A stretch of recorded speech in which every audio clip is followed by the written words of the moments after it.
তার কারণগুলো কি, বা যদি জীবনযাত্রায় কোনো পরিবর্তন করে সেটা আমরা একটু পিছুতে পারি যদি আরো ভালো হয়। Causes of cataracts. শুভ সন্ধ্যা সকলকে।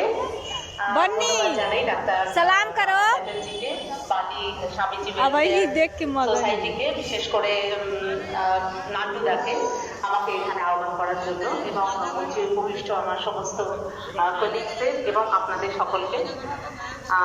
ক্যাটারাক্ট আমাদের দেশে, ভারতবর্ষে কিন্তু ব্লাইন্ডনেসের মানে অন্ধত্বের প্রধান কারণ, এবং তার মূল কারণ কিন্তু বয়স, সেনাইল ক্যাটারাক্ট যেটা বলি।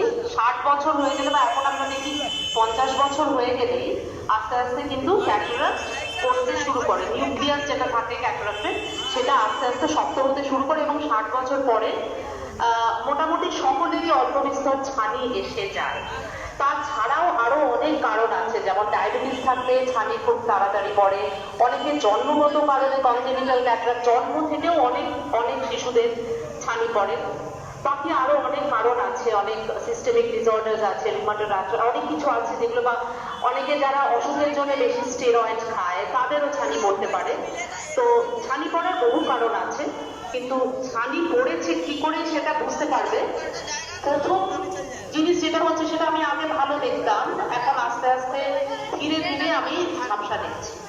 তারপরে অনেক সময় হতে পারে কি আমি দুটো দুটো দেখছি, অনেক সময় হতে পারে একটা আলোর চারিপাশে রঙিন মানে রামধনুর মতন রং দেখছি।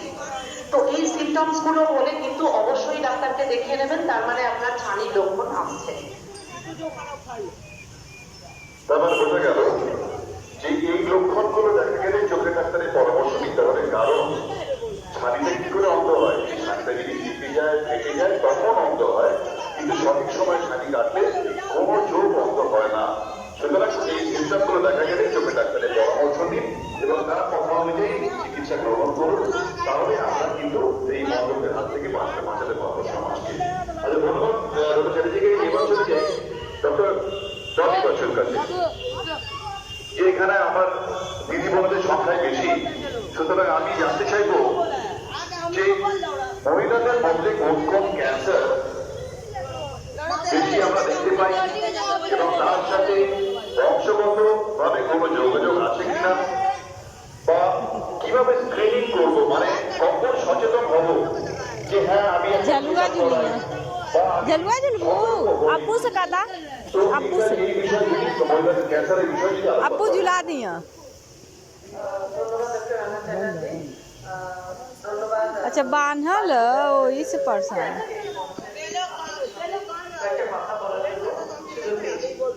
তো খুব সংক্ষেপে, মানে এই ক্যান্সার বিষয়টা এত বড়, এত বিস্তৃত, এটা নিয়ে এত কথা আলোচনা শুনতে কারণ ভালো লাগবে না, কিন্তু বাস্তবের মাটিতে দাঁড়িয়ে আমরা শুধু এটুকু বলতে পারি যে বিশেষ করে মহিলাদের অনেক রকম ক্যান্সার তো আছেই, কিন্তু সব থেকে কমন ভারতবর্ষে যে ক্যান্সারটার মৃত্যুহার